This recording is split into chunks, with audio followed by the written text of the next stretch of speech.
Congratulations, if you're watching this video, you have set up your television to the point where you are seeing your initial home screen. I say initial home screen because if your home screen looks like this with the round circles to the left of each row, like this one that says apps and this one that says Netflix, then you have the initial home screen, and most likely overnight or in the next couple of days, you will get an update to the new home screen. I'll put a link in this video to the comparison that we did between the new home screen and the old home screen. The functionality is the same, but the looks are a little bit different.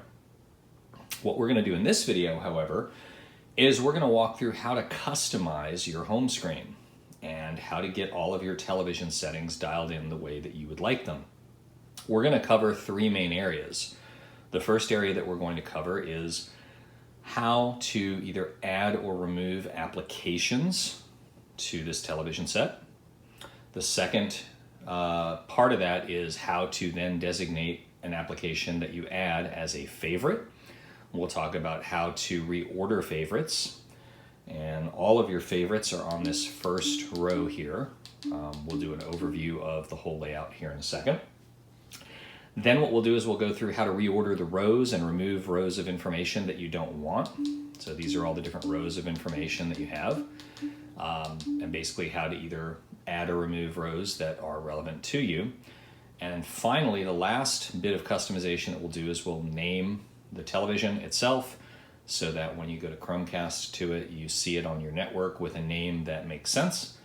And we will go into a little bit of a tutorial on how to optimize and customize your picture settings on the various inputs that this television has. Right, so to get started, we're going to give a quick overview of the home screen. And this version and the new version, the rows themselves are pretty much the same. So the top row on the home screen is always going to be your applications, and it would more properly be called your favorite applications, because only an application that you designate as a favorite shows up here. Pre-installed applications would include Netflix, Prime Video, YouTube, Google Play Movies and TV, and the how-to application that we have included in the TV to assist you with any questions that you might have. Other applications that you see on my screen are applications that I have added. So I've added YouTube TV, and I've added Prime Video and Paramount Plus. Prime Video was already there. So how do you add an application to the TV in general? The easiest way to do that is to move left on the row until you have highlighted the circle that's labeled apps. You see it here. Click on that, and this will take you into the application screen where you can either get more apps or take a look at all of the apps that you already have. You can also get more games if you want to. So we click on Get More Apps. That pulls up the Google Play Store, and here are a variety of applications that you can add to the TV. So if we wanted to add Disney Plus, instead of open, because I've already actually added it to this TV, it would say install here. You simply click on it and it would install. So let's find an application that I have not installed on this television. PBS Kids. You see there it says install. You click on install. It will download it and install it on the TV. I guess I should probably take one more second and show you that if you're searching for an application, you have a number of ways to do it. You can go into the application section and then click on search and either press and hold the microphone and speak. So for Google Assistant, allowing it, continue. This will be the first time you try to use Google Assistant as well. You'll have to enable these features. But then once you've enabled it, you can actually just speak to search instead of having to type. Now it's going to play a video to introduce you to the Google Assistant. You can ask me things like, play some music. I'm just going to kind of remove that because we don't need to see that now. But if you want to learn more about the Google Assistant, the first time you do speak to search and then press that button, that video will play for you. Peacock TV. Here's Peacock TV on the Google Play Store. Okay, so you'll see I spoke Peacock TV, boom, it's right there ready to install. So that's probably the easiest way to search for an app. You know, if you're not sure if an app is on here, you go under Get More Apps, go up where it says Search, press the button to speak to search, and see if there's an app for that. So let's see, something that's not showing. Crunchyroll app. Here's Crunchyroll on the Google Play Store. There you go. So that's how you can easily and quickly search.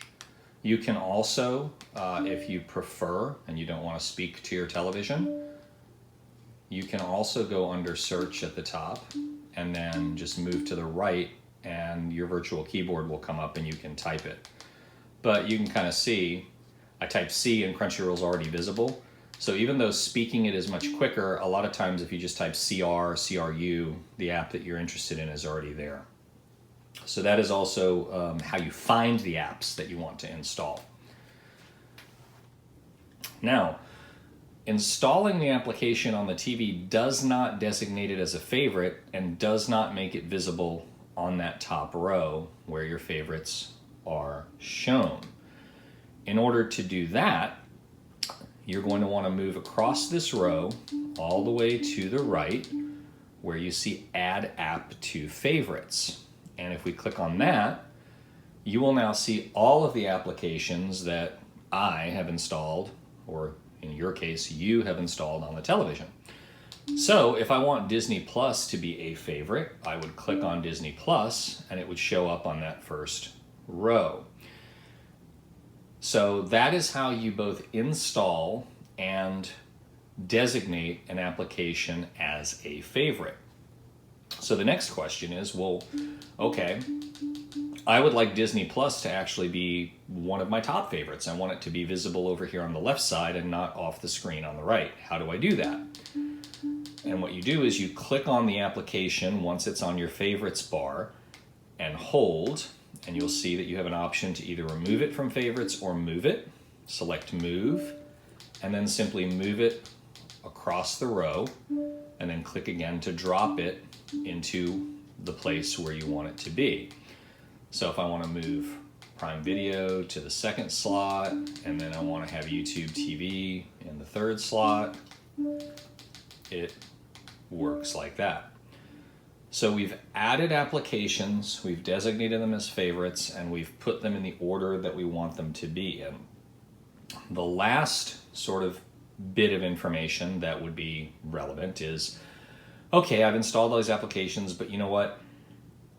There's applications on here that I don't use or that I don't want to have on this television. How do I get rid of an application once it's installed? So that's a good question. If we have an application that we, for whatever reason, have installed but we no longer use, maybe we tried something out and didn't end up subscribing to it, tried the free trial period and now we just want to get rid of it, or we were paying but we just decided to stop paying. What's the easiest way to remove an application from the television? And the easiest way to do that is to move all the way to the left on the first row and select Applications. And you'll actually see under Apps a list of all of the applications that are installed. And actually I've got some that are currently installing, so you may see some drop in. But all you need to do is move down to the application that you wish to uninstall and then press the OK button and hold it. And that's going to pull up this menu. And this menu, as you can see at the very top, it has uninstall as an option. So if we click uninstall, it will then ask, are you sure you want to do this? This is PBS Kids. Are you sure you want to uninstall it? Click OK. And it will now uninstall PBS Kids from this television. And once it has uninstalled, it will tell you the uninstall is finished at the bottom. And you'll notice that PBS Kids is no longer there, nor does it appear anywhere in my favorites list. So that is the easiest way to uninstall an application. You simply go over to the right, pull up the list of applications, find the application that you want to get rid of, and then press and hold until you see this menu that has uninstall, info, add to favorites, move, and open. So that's a quick way to uninstall applications.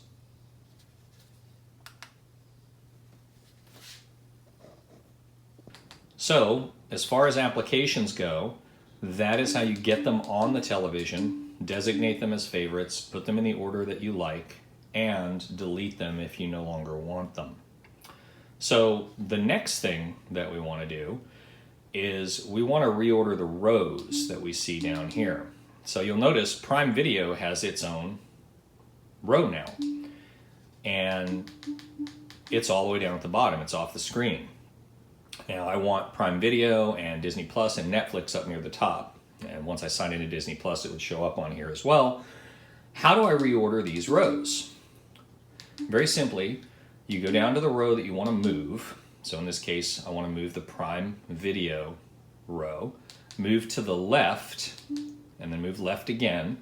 You'll see a white circle with arrows on it, pointing up and down in this case, or if it were the bottom, there would only be an up arrow, and if it were the top row, there would only be a down arrow. Click on that, and the whole row highlights. You can see the gray highlight there.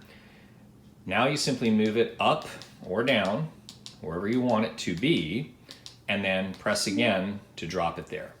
So now you can see that Prime Video is the second row on my screen. So that is how you reorder the rows of information that you have on the home screen. So the next question that you might have is, well, how do I get rid of some of these rows? I mean, I don't know that I want the play movies and TV row here, for example, or I don't want some of the promotional rows that are on here. I've already removed some of them. In order to do that, you come down to customize channels at the bottom, and this screen pops up on the right side, and anything over here that's slid to the right shows up on that home screen. So if I want to get rid of PBS Kids, I can, or I can put it back. If I want to get rid of Prime Video, I can. And then under Google Play Movies and TV, I can get rid of that featured row. And then the other thing that you'll find in here is the ability to get rid of promotional channels. So when you first install the TV, the application Spotlight is actually on. And you see here that that's just an app spotlight that is sort of trying to get you to see some of these apps that they want you to be aware of you can download for the TV. So if you don't want the app spotlight, simply go down under the promotional channels section and turn that off, and it disappears. So this is basically how you can reclaim and control your home screen to only show the information that you want from applications that you subscribe to that you use.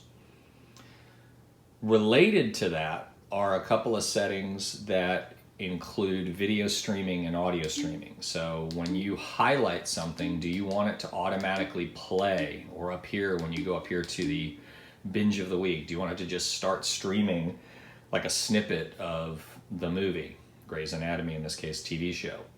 So these are basically promotional videos that pop up, and sometimes you may or may not want to have them play, either for bandwidth reasons or speed of navigation reasons. So the way that you turn that setting off or on is you go under Settings, then go under Device Preferences, and then come all the way down until you see the setting for home screen.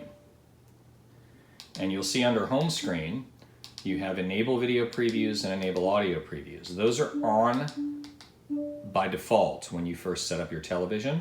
So I strongly recommend that you navigate in here and turn those off so that you don't have to watch those video previews. Right, so the home screen is now laid out. The applications that you want to have installed are installed. Everything is working the way you want. So we are in good shape there. And what we're going to want to do now is talk a little bit about picture settings.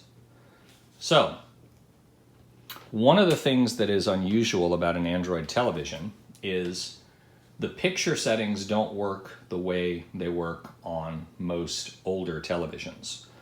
On most older televisions, if you were on one of your HDMI inputs, let's say, we'll just go to HDMI 1 here, and this is an Apple TV that's paused, you would then hit Home and go under Settings. Then you would scroll down to your picture settings, which in the Android menu are under Device Preferences, Picture, and you would start to adjust the backlight, the brightness, the contrast, all the different settings that you might be wanting to tweak.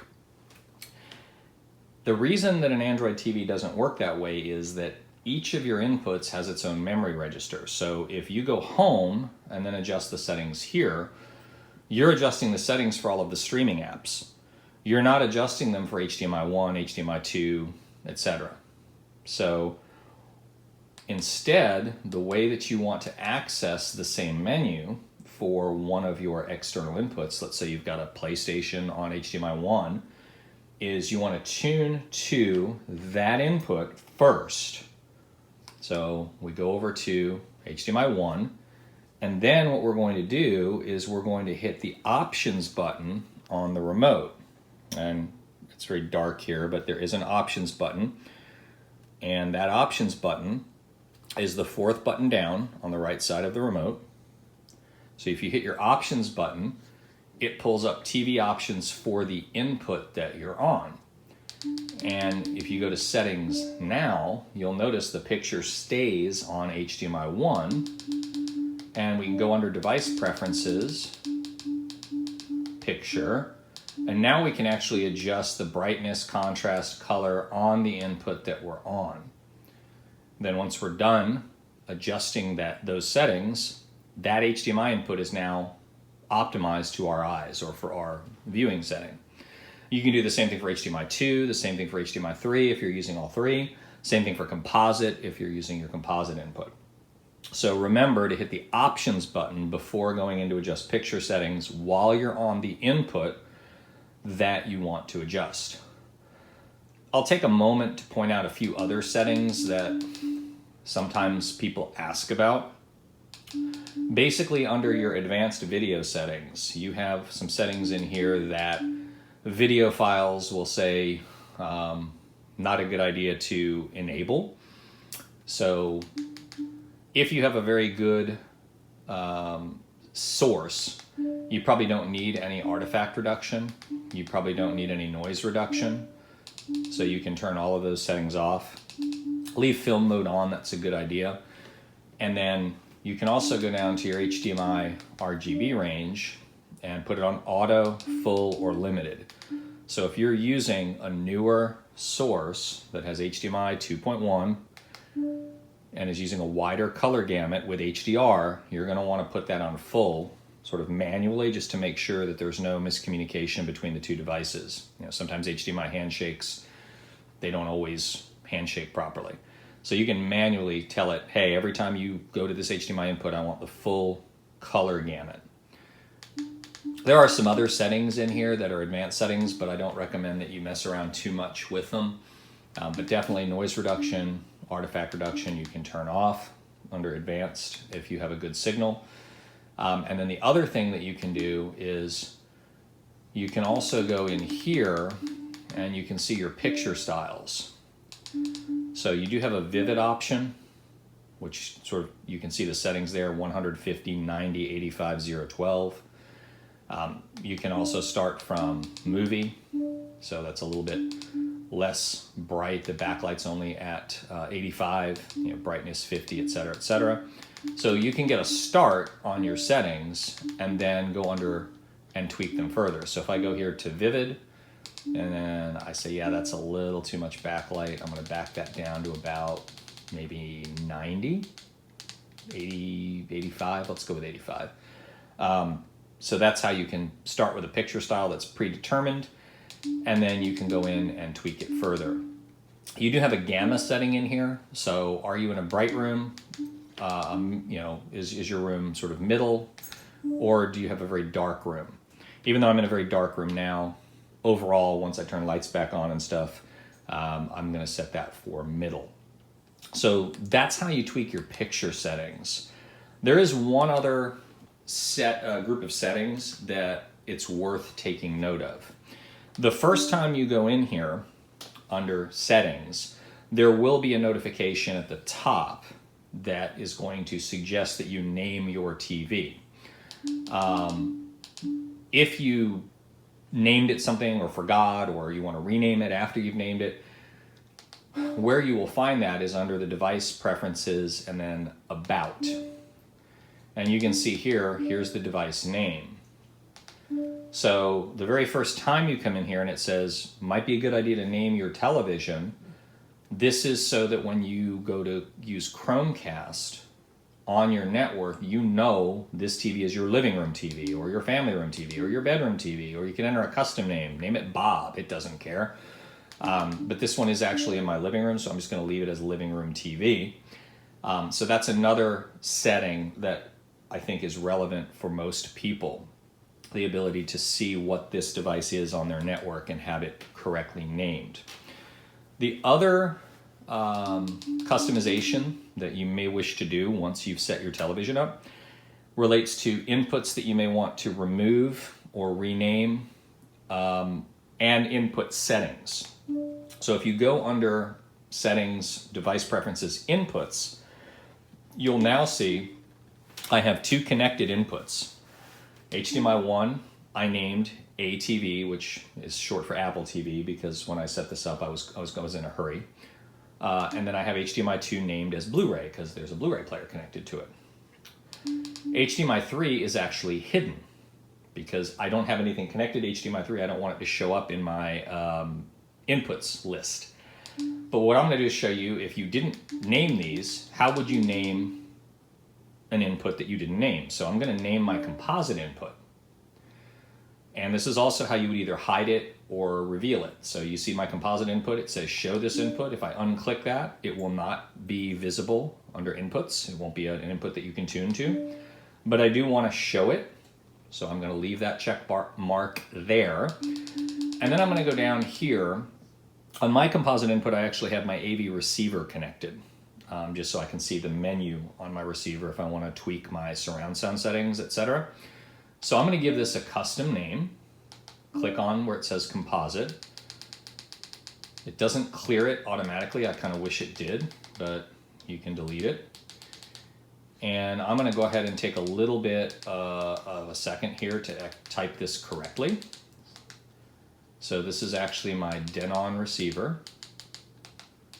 So I'm just going to call this Denon.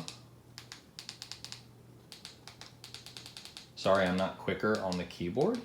I know this is riveting video for you. And it is an AVR receiver, so I'm going to stick a space in here. And I'm just going to name it AVR, audio video receiver. I'm not going to put the model number in, I know what it is. So there we go, Denon AVR, go to the right and say done. You'll see it comes up on OK, click OK. So now, whenever we come back to the home screen, and we either push on the remote the inputs button or select inputs at the top, we have Apple TV, Blu-ray, and Denon AVR, and you'll notice what's not visible is HDMI 3 because I removed it. So that's how you can remove, rename, hide, or make visible all of your inputs. The last bit of customization that you may wish to do, and this really is only if you have issues, right? So you go ahead and connect a brand new PlayStation to HDMI 2, you turn it on, and you know that this PlayStation does HDR, 60 hertz, 4K video, and you're getting a message on the screen that says resolution not supported. Or you connect a Blu-ray player and you get sound without picture. And sometimes this will happen with legacy devices. So maybe you've got a VCR and you've connected it and you're getting sound, no picture. Typically the problem is that your HDMI settings are incorrect. And I'm going to show you the easiest way to get to those rather than walking you through a bunch of different menus, and the longer way is not as fun. The easiest way is to move over here to the how-to app that we include. Launch that, and then go here to HDMI settings. And what you're going to find is you've got your HDMI settings for all of your HDMI inputs right here. So let's say HDMI 1, we just connected a brand new device to it. We know it's an HDR device, and we know that it does 4K, 60 frames a second, latest, greatest video resolution. And we're getting sound no picture, or the device is throwing up an image on the screen saying resolution not supported. What we do is we click on HDMI 1 here, and what we may find is that it's in auto EDID mode right out of the box. And if it's on auto EDID mode and it's telling you resolution not supported or you're getting sound no picture, that means the handshake didn't work well between the television and the device. Sometimes the device is too quick or the TV is too quick and they don't actually handshake. So here's where you can manually tell the television, this source is either HDMI 2.1 or HDMI 1.4 compatible. And I don't know why Android names them EDID instead of HDMI, but they do. So if you've got a newer device that does HDR and does 4K 60 Hertz, put it on EDID 2.0. If you have a legacy device that does not do HDR and does not support 4K at 60 Hertz, then put it on EDID 1.4. So that is the quickest and easiest way to configure your HDMI inputs so that they have the proper resolution for the device that is connected to them. Right, so that is a quick overview of how to configure your television, how to install applications, how to reorder them, how to put them where you want them, reorder the rows, configure the inputs, set the picture settings, etc. for each of your inputs. If you follow these instructions, you should have a very enjoyable television that is matched well to your family's needs. So hopefully you have found this video helpful. What we'll do in the next video is 2 advanced subjects: how to use Google Duo video conferencing and how to connect to and use the Stadia gaming platform.